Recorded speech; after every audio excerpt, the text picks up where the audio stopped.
27 trillion peso budget for 2023. Meanwhile, the business community has expressed their support for the economic team of President-elect Bongbong Marcos. But they also warn of challenges that the next administration must face. Very reassuring.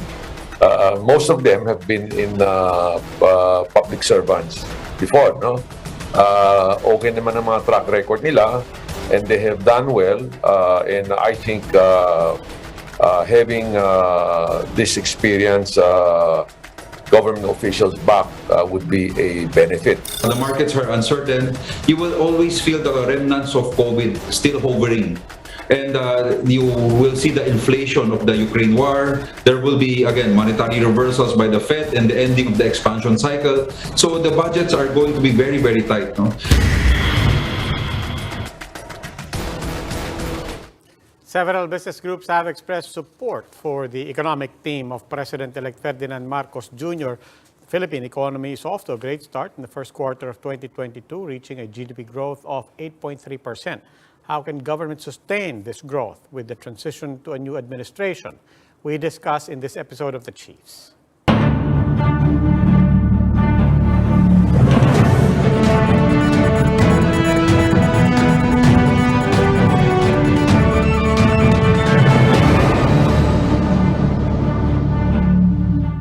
Welcome to The Chiefs. Ako po si Robbie Alampay and kasama po natin online Ami Pamintuan of the Philippine Star, Lucy Cruz Valdez of News 5 and Ed Lingao of One News. Chiefs, good evening.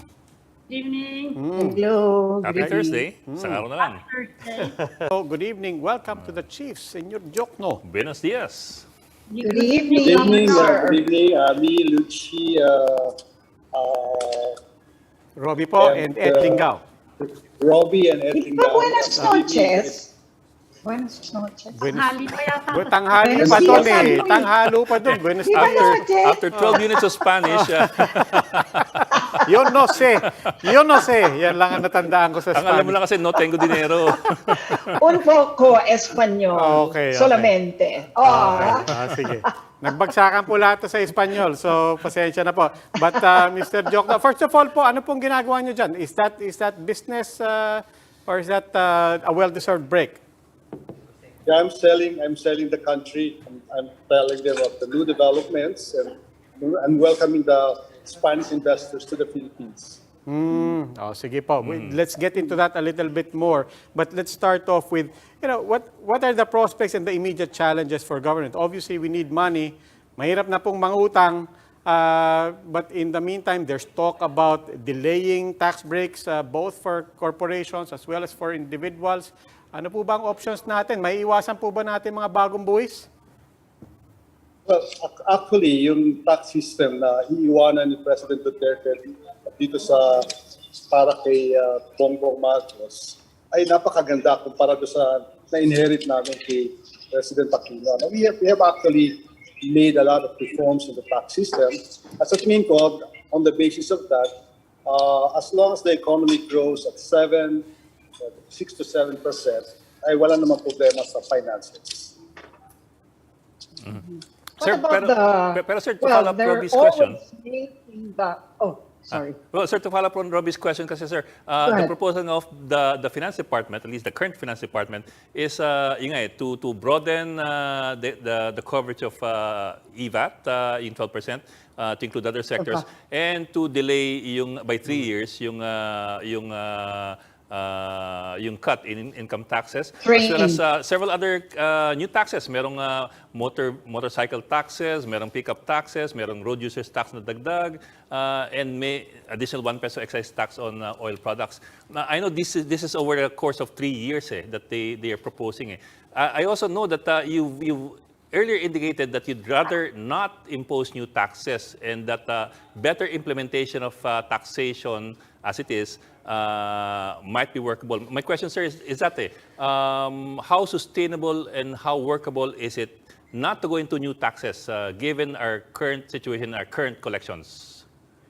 As I said, to me, the tax system as it is now will give us the right level of revenues. In fact, our target, I agree with the outgoing administration that we really need what is called fiscal consolidation plan. Yes, sir. no? Yes, sir. There should be a plan to reduce the deficit to GDP ratio, which right now is around in the neighborhood of 7-8%. Ang target namin is that by the end of the term of President Marcos, the debt to GDP ratio will be in the neighborhood of 3%. That's where we were before the crisis. And doable yon given the present tax system, sa tingin ko lang. No? But we will look at the suggestion of the outgoing administration, and we will look at it one by one and figure out which are doable, which are not doable. Governor, I heard you in another interview, you were saying na for tax collection, tinanong ko about tax collection, and you were saying Yes. it has to be not only fair, but it has to be perceived to be fair. Ngayon, of course, you were talking about another case, ano, pero tatanungin ko na rin kasi yung fairness ang issue dyan ngayon, of course, considering your principal sinisingil ng BIR of the current administration ng 23 billion, itutuloy ba yon yung estate tax collection na yon? BIR being under your department? Fairness is one of the nice characteristics of any tax system. For example, sa kasalukuyan ngayon, we are using extensively the digital means, no? So merong, for example, a transaction, bibili mo sa store directly, taxable yun, ng VAT. Ngayon, some of the transactions, you be online, nakakaligtas sa taxation. The same good yun, ha? So that's not fair, diba? Dapat, whether it's digital means or person-to-person transaction, dapat that is the sense of my comment, fairness. No? Yun naman sinasabi niyo, yung kaso dun sa mga Marcoses, which is, wala. Ano ba yan? Ilang taon na ba yun? 40 years na yun eh. To me, that's not my major concern at the moment. Pero hindi itutuloy kasi hinabol yun ng Duterte administration as late as December last year. Hindi na yun itutuloy itong Hindi ko, I have actually not looked into that. And then, sa tingin ko, to me, really what we need is to raise enough money so that we can reduce the deficit to GDP ratio over time. Okay? No matter how we use it, to me, the present tax system will allow me to raise that kind of money. Whatever happens in that market case, hindi ko that's not my major concern. Sige, sir, if we're not raising taxes, which is good, what other ways are you thinking up in order to address the fiscal deficit? Again, to me, importante na mapalago natin ang ekonomiya na according to our plan. No? If the economy grows at 7% this year and then 6% for the next 6 years, I'm confident that our deficit to GDP ratio will be in the neighborhood of 3%. And ako'y naniniwala na by that time, poverty in the Philippines will be just 1 out of 10 or even lower. So ganun ang plano namin. And then we will accomplish our plan, which was we originally adopted that, na yung we will achieve the upper middle income country ng Pilipinas by maybe in a year or two. And another target that was disrupted because of the pandemic, that we will get A rating. Right now, investment grade tayo, pero mga BBB+, I want our rating to be in the neighborhood of A minus, A plus. Okay.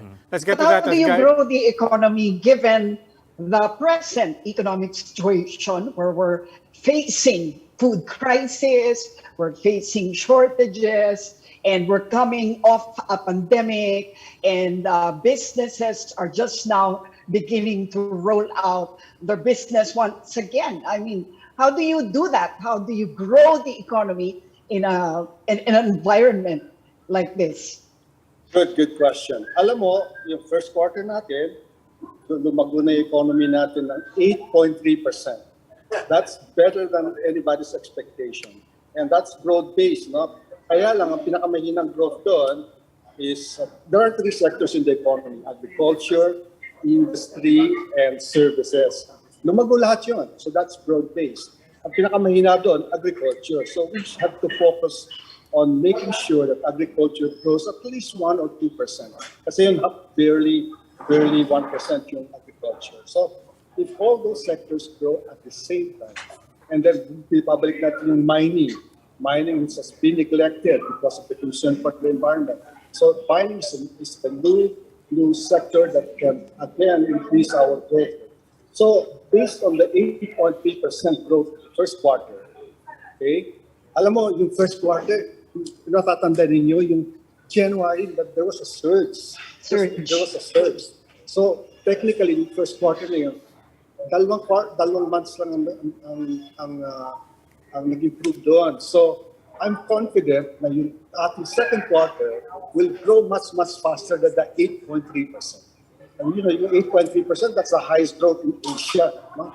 So we have to be confident. And the other thing is, we changed the rules of the game. Now because towards the end of the Duterte's term, we amended 3 important laws. Number 1 is the Retail Trade Act. No? Number 2 is the Foreign Investment Act. And the third one, which is, to me, that's a 90-year project. We opened up many sectors in the economy. There are tollways, shipping, etc. 100% ownership. That means that we can attract foreign investment now. And as a result of that, there's really a lot of interest of foreign investors. Kaya nga ako narito sa Spain, I'm telling them that these are the new rules of the game. For example, last year, foreign direct investment grew by 54.3%. Alam mo, globally, bumagsak ang foreign direct investment. Sa Pilipinas, increase ng 54.3%. So I think we should just have to implement the existing rules, which are new rules, new laws. I think we can, the 6% for the next 6 years is very much doable, if not higher. Nabanggit niyo po yung Public Service Act and other legal reforms, but that's really just put us on equal footing with our neighbors because a lot of them already had all of these in place and that's why they were ahead of us. So given that, gaya nyo nga po, sabi nyo, nandyan po kayo ngayon because you're trying to sell the country. What else? Other than us putting ourselves on equal footing, what's our actual competitive advantage at this point? No, but that's not true. In other countries, these sectors are controlled by the government. In the Philippines, we are opening it up. So for this administration, we can make use of the public-private partnership. That would mean more capital coming in, more jobs, and then better technology, and so forth and so on. But Secretary, they're saying that we have a labor force that's also becoming more militant, asking for, of course, higher minimum wages, higher salaries. This in consonance with the opening up of the economy. Do you think that this will make the Philippines as attractive, facing at least a militant labor and, the poverty rate being, going up, at least as far as studies are concerned, no? Alam mo, ang maganda in my case, I have 40 years of service in government. Alam ko na I have a global perspective in addition. And I know I've seen all these problems before. Alam mo, ang selling point ko nga is we have a very young population. That's our advantage in a world that is aging. Yun ang asset natin, ang bata-bata ng ating population, 25 years, and we produce 750,000 new graduates every year. So napaka-attractive yung workforce natin. English-speaking, tech-savvy, etc. So hindi magiging constraint yung labor force sa Pilipinas. Governor, you've said several times you're not worried too much about the debt and you want to focus on tax collection. Ang isang magiging problema dyan, of course, is corruption.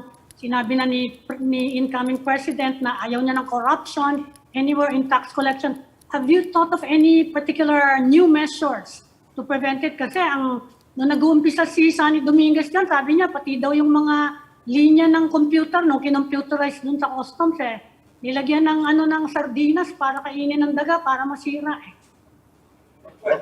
Huwag natin pangunahan kasi bago administrasyon, baka naman may magagawa talaga.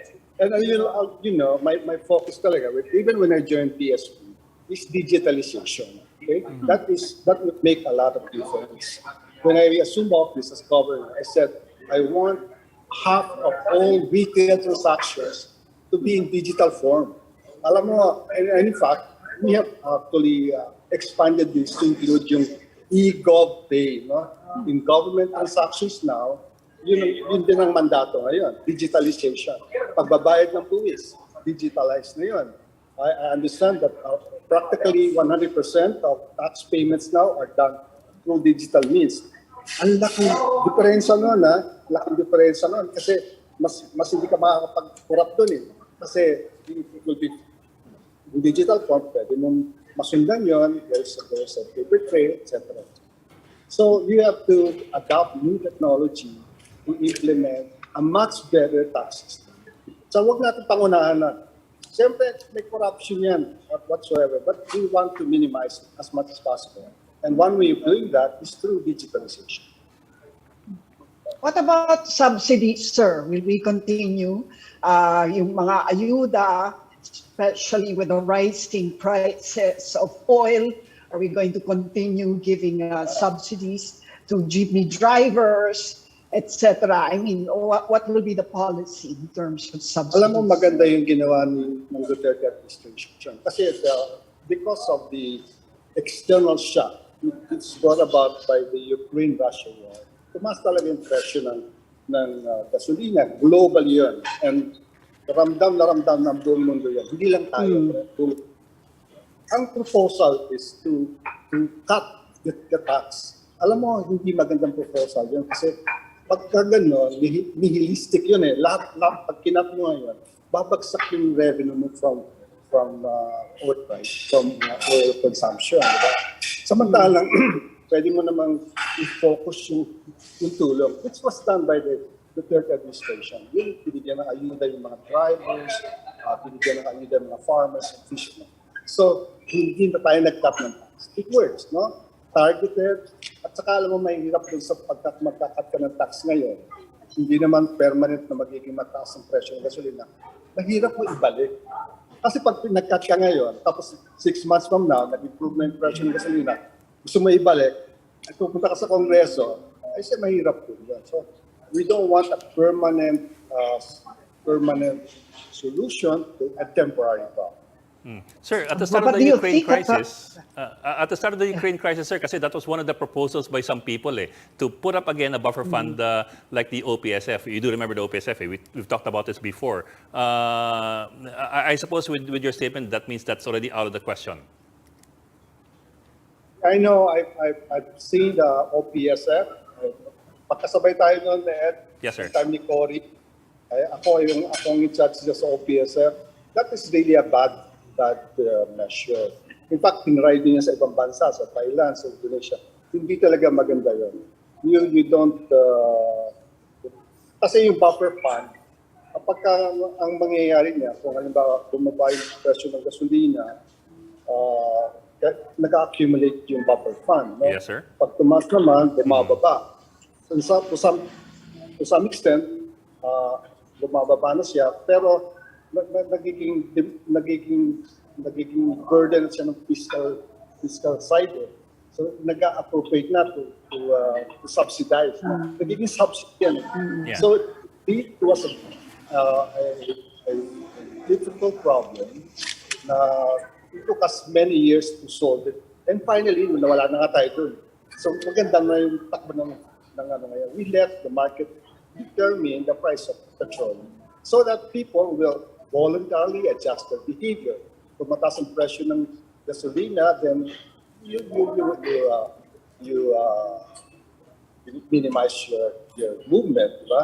Yung mga unnecessary travel mo, binabawasan mo yan, na-adjust mo yung temperature sa air conditioning. Yun dapat ang tamang behavior. Hindi yung we pretend as if the price of gasoline is low when it's actually high. Kasi magiging demand yun sa public sector. Yeah. How much of a drag and how much of a factor your directions? Alam mo, Robbie, talagang ang yung death burden natin, kinakakatakot-takot natin kasi we're focusing on the absolute value of the debt. That is the wrong metric. You have to look at the debt in relation to the size of the economy.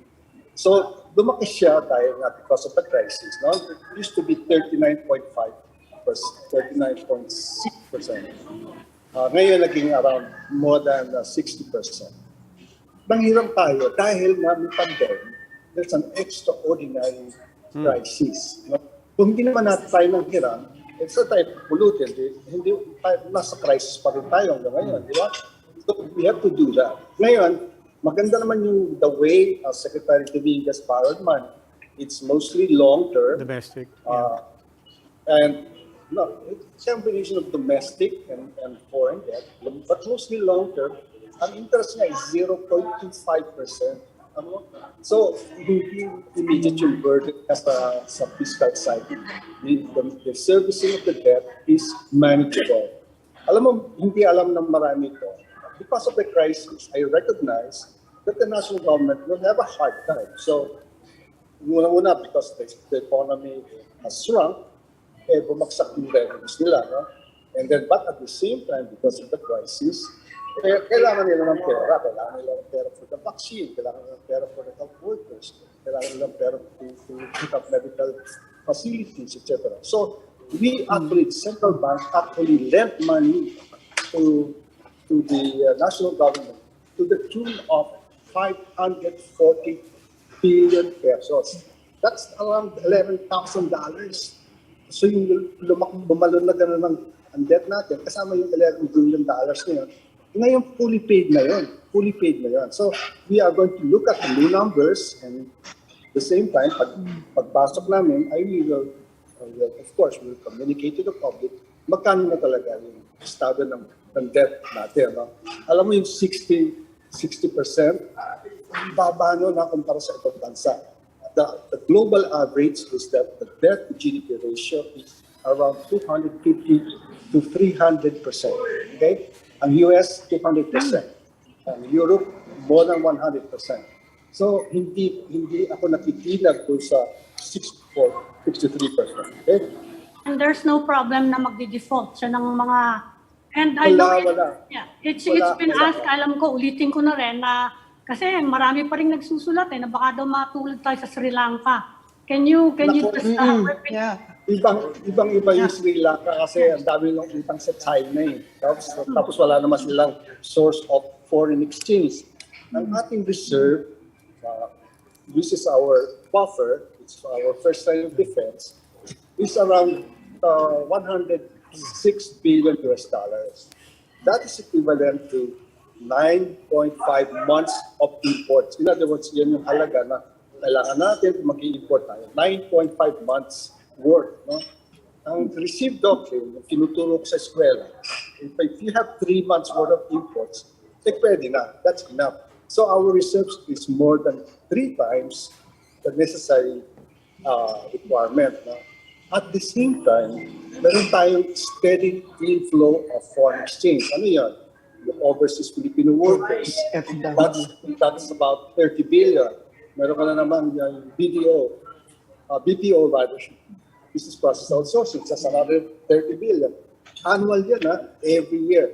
Kaya sabi ko nga, ang lakas ng interest ngayon ng foreign direct investors, pumasok 54.3% increase on foreign direct investments. So, wala tayong dapat kabahala.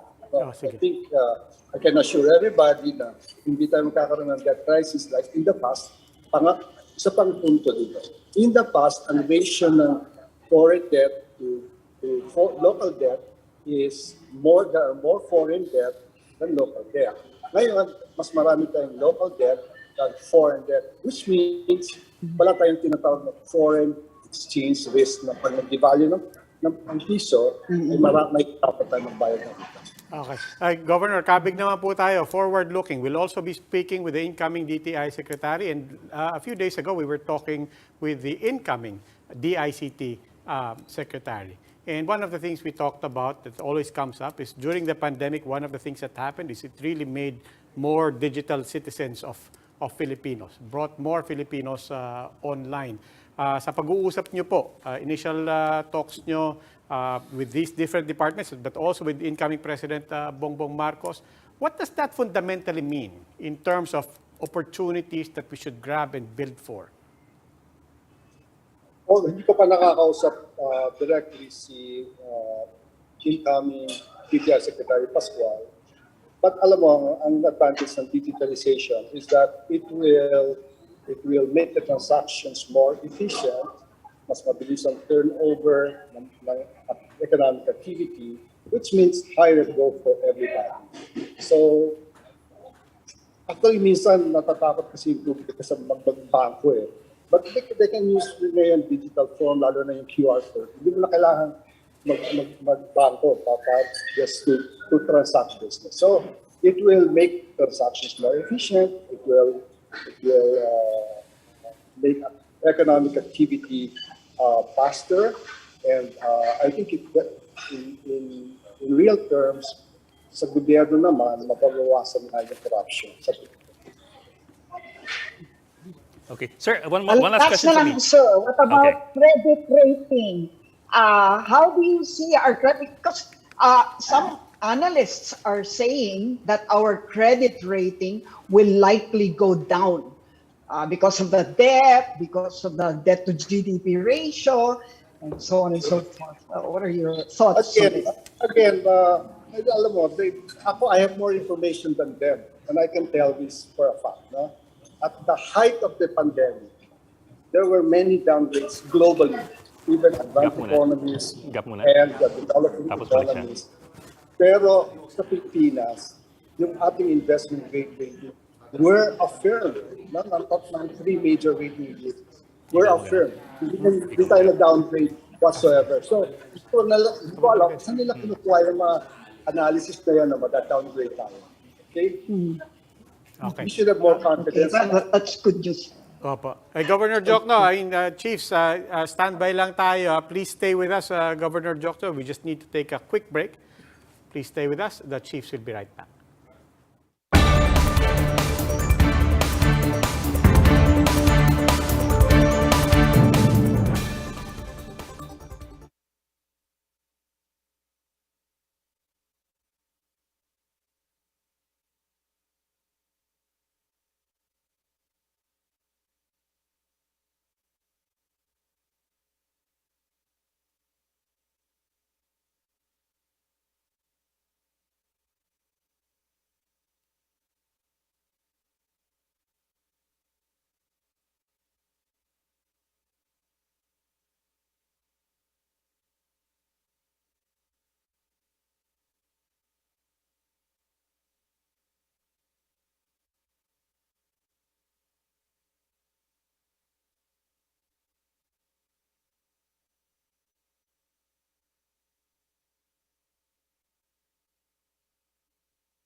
Welcome back to the Chiefs, and still with us is incoming Finance Secretary Benjamin Diokno. Sir, thank you for staying with us, and again, welcome back.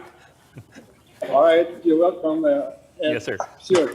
Sir, More questions? Go yes, ahead. Sir. Yes, sir. Sir, earlier we were talking about possibilities of growth rate, hopefully 7 to 8% by the end of the year, and hopefully 6% in the succeeding years. But I suppose, sir, the big challenge is making sure that that growth that we're targeting will also be felt down the line. Kasi po, yun din sasabi ng iba na in these 36 years, we've seen some pretty good growth numbers, pero may resentment din yung ibang tao na parang hindi namin naramdaman whatever numbers that have been talked about. So I suppose, sir, that would be the next challenge. How do we make sure that the numbers, whether they're 7% or 6%, are felt by those who need it most? Okay, Ed. In fact, ang plano namin talaga, which was started by the third administration, is growth with equity.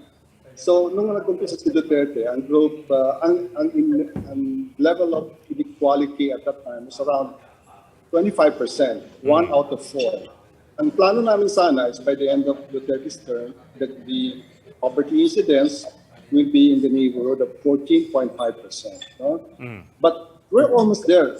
In 2018, 2019, we're almost there. Bumaba na ng 16, 17. Ang kaso nga, the pandemic got in the way. Yes, sir. So, but to me, ang objective pa rin namin is to continue that goal, which means that as long as the economy can grow at 6% for the next 6 years, kasi this year we're confident that the economy will grow by 7%. As long as the economy grows by 6%, it's broad-based growth. In other words, hindi lang yung isang sector ang nag-grow. Ngayon kasi dapat mag-grow din ng agriculture. Our goal is that the poverty incidence will be single digit. Single digit. Around 9 point. Single digit, 9 point. So kasama sa plano yun. Kasama sa plano na maraming mga Pilipino na mawawala sa poverty level. Sir, during the pandemic, maraming nawalan ng trabaho. Pero marami rin, alam naman natin lahat, maraming nag-shift to digital businesses, nagbebenta, services, and so on, online. I remember a forum somewhere, and maybe you could validate this. They're saying that actually business registration went up. People did comply. People did register their businesses, and so on. I'm just wondering, can we continue that growth in the digital sector? And can we capture that? And for that matter, ano po ba talaga ang plano in terms of taxing this, putting this in the context as well of the fairness regime that you want to implement? Alam mo, Robbie, ang target ko talaga naging governor ako ng BSP, as I mentioned earlier, is that at least half of all transactions should be in digital form. And as a result of the crisis, we're almost there. No? Natin yan, even before 2023. And then the other goal is that at least 70% of Filipino adults should have a financial account. Kaya malapit na rin tayo doon. The latest number that I've seen, 51% na ang may financial account. So, talagang will push with that goal na, in fact, maaari 100% magkakaroon tayo ng every, kasi ang statistics is almost 100% ng Pilipino meron ng cellphone. So through that, you can do transactions, through financial transactions, through the cellphone. Okay? At saka isa pang magandang programa na naumpisa namin, which will be finalized, will be completed within the next maybe a year or two, is yung national ID. To me, that's key. Right? National ID na bawat Filipino adult kung magkakaroon ng national ID. Na yun ang magiging basihan ng all these financial transactions. Governor, hindi na-ratify ng Senate yung RCEP eh. And the entire economic team of President Duterte pushed strongly for the ratification, concurrence ng Senate, na pirmahan na actually ni President Duterte. And President-elect Marcos says he wants to review it. How will you persuade him na it will be in the interest of the Philippines, kung ganon? At saka, how will you address the concerns raised by the agriculture sector na matatalo daw sila.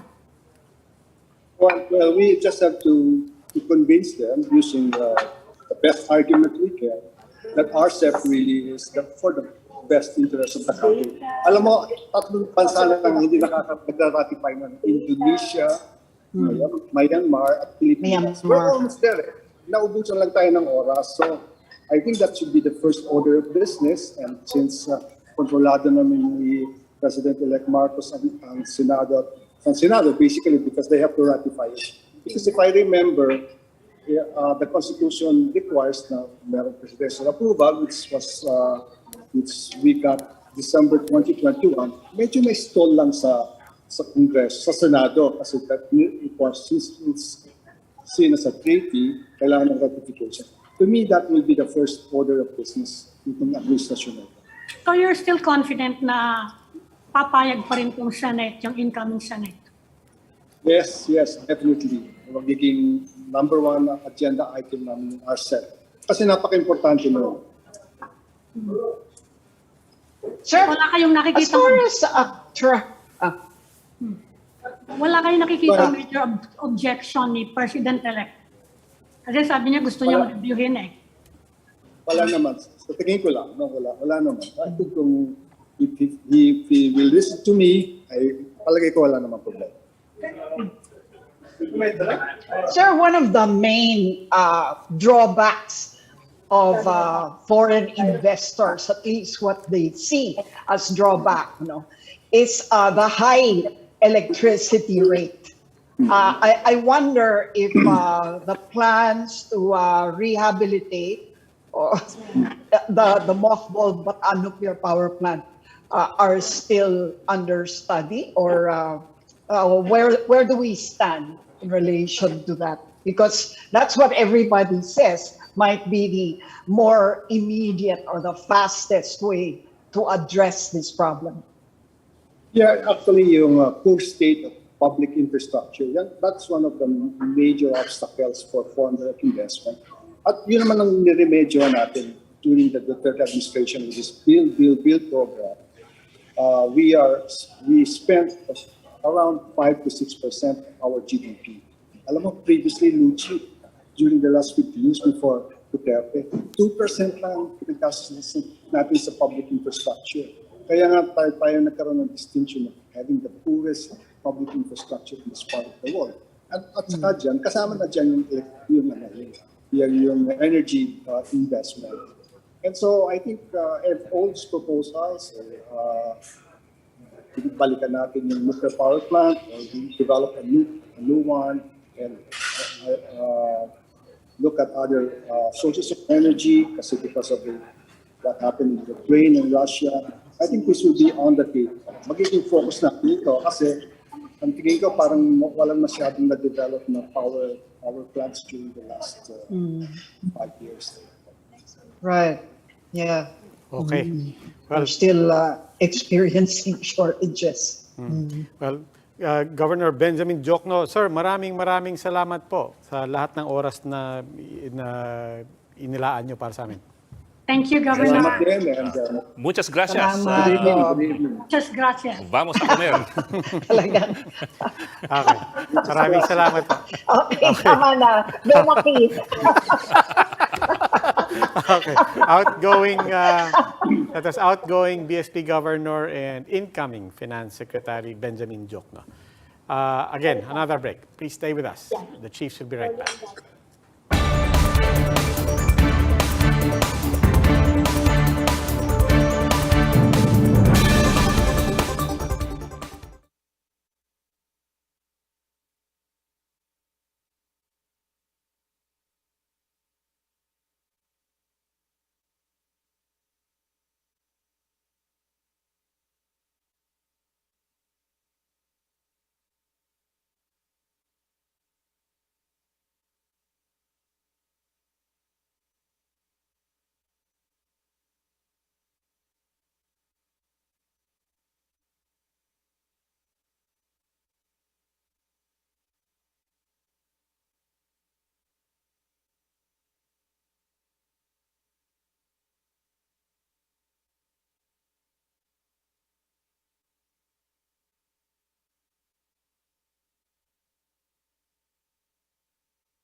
Welcome back the Chiefs here on One News. Ako po si Robbie Alampay. Kasama po rin po natin Lucy Cruz Valdez of News 5, Ami Pamintuan of the Philippine Star, and Ed Lingao of One News. And Ami, pinapanood ka na kita kanina during the break. Parang nagre-remat kayo ng dyaryo. Anong headline bukas?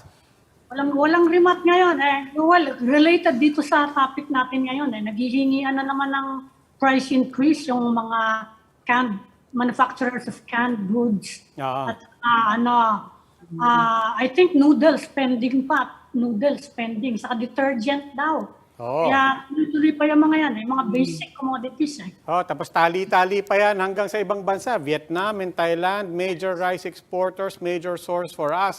Magtataas din ang presyo ng bigas. And Kaya noodles nga, kasi, noodles are wheat-based eh. Yes. So, Yan na nga, yan na nga. kabit-kabit yan, although we get most of our wheat from the US, but with the shortage in wheat because of Ukraine. Saan mo kukunin carbs mo? Ha? Ha? Ano? Mahal noodles, mahal tinapay, mahal bigas. High protein Kamote. na lang, high protein na lang. Wala rin french fries. Kaya ewan ko kung saan manggagaling oil. Pagpipilitan daw nila na ibaba ng 20 yung per kilo yung rice, no, di ba? Bumili ko Eh, sa wholesaler 32, ko. ang pinakamura. 34. Ang mahal, ah. Yeah. 32 nga yung pinakamura, di ba? Oh, yun. Bumibili ko sa I mean, wholesaler. yeah. Paano ibababa ng 20 yun? That's a lot of subsidy. To bring it down, you have to bring down the farm gate price, and I think the average farm gate price in Central Luzon right now is around 1850. 18. 18, yeah. 1850. So that's only Yeah. 250 away from ano. May konting palugit ka pa. May Oh, dalawang it's piso only ka pa. 250 away from. But that's farm gate price. Farm eh. gate So pa lang yun. ipoprocess Wala pa yan pa eh. yung supply You chain. have to costs doon. You have to subsidize the farmers. Diba? Di ba? Typically you double the price of rice from farm gate to marketplace. Typically. Yeah. Kaya nga, magsasubsidize. So that's going to be a ka. big challenge. Unless it's imported rice flooding in. That's a different thing altogether. Yan. Obviously, ano. Hindi. Pero kanina, Ami, buti maiba nga, tayo hindi ng... hirated pa yung arts. Maiba tayo ng konti kasi may konting oras naman I mean, tayo. yeah. Ami, I wanted to ask also, latest na, hindi lang yung arrangements pero mga balita mo sa inauguration. Yung nga. inauguration sa Nakuha ba invitation mo? Davao. At Final saka, na. Oh, National Museum. Final. Ah. Noon si Manuel Quezon nag-inaugurate. which is actually, in fairness, a beautiful venue, also very Yeah. historic, Yep. di ba? National Assembly, Old Senate House. And it's a beautiful building. Saka The kung old sakasakali legislature that was shut down in Barcelona. Congress, yeah. Old Congress. Tsaka, if I'm not Doon mistaken, na sumumpa si, senior, di ba? hanggang, if I'm not mistaken, hanggang nung US bases, nandun pa yung Senado, di ba? Yes. Yeah, Oh. doon pa. Yeah, doon ang mga Kaya rally doon dati. Doon Pati doon Doon nag-close nagmarcha. yung dalawang doon nagtagpo yung pro-bases Yeah. tsaka the old anti-bases Senate. marchers. Saka nagmarcha doon, papunta doon si Tita Cory in the rain. In Para 1992. pakiusap kay Joby Salonga. But it's historic as well because I think doon din si Marcos Sr. defer to his oath of Grandstand. Grandstand, Luneta. Grandstand siya, grandstand. grandstand. Okay, May sorry. photographs yun eh. He was Senate President. Hindi, Kaya nga nagtanong gusto din siya. sana mag-grandstand. Yeah. Kaya lang medyo alanganin nga din yung weather, di ba? Napaka-unpredictable. Okay. Pero Ami, doon sa isa pang inauguration ceremony, anong balita? Davao. Tuloy-tuloy na sa Davao, di ba? Yun, tuloy na yun. Sigurado na yun doon. Wala namang pagbabago ng venue. Bakit ba hiwalay? I think she wants to Gusto thank daw her- niya mag-attend. gusto niyang mag-thank you. Gusto niya mag-attend nung inaugural Ng ni presidente. PBBM. Pero yun nga yung point ko, LCV, di ba? If she wants to attend the inauguration ng ni President Marcos, ba't di na lang sabay? Gusto niya yata magpasalamat sa constituency nila. Okay. So it works the other way also. I mean, we're also expecting incoming President Bongbong Marcos to be in Davao. Yun ang hindi natin sigurado. Parang walang balitang ganon. Hindi natin sigurado. Ikaw talaga. Magandang tanong naman, di ba? Okay, nga. Logical, Ako wala. nga. May masama pa sa tanong ko? Hindi, chinecheck ko na nga ang invitation ko kung dumating na eh. Makakasabay na inaugural yung mga local doon, no? Mga kapatid niya rin yon. Baka si President Duterte ang pupunta ron. Ayan, yan. Okay. Sige. Maganda rin yun. Oh, sige. Mamaya, ano pa sige. masabi ni Robby? Sige. Konti explanation lang po. We were also expecting to, and we were hoping to speak with incoming DTI Secretary Alfredo Pascual as well. He was supposed to be our second guest. However, we just got word during the show that he was he was asking for the interview to be rescheduled. We think he was called for a very important meeting, being an incoming member of the cabinet as well. In any case, he did send his apologies. And we also thank, of course, not only incoming Finance Secretary Benjamin Jokno, but also Mr. Pascual for accommodating our invitation. Unfortunately, it didn't work out. We'll get him for some other episode.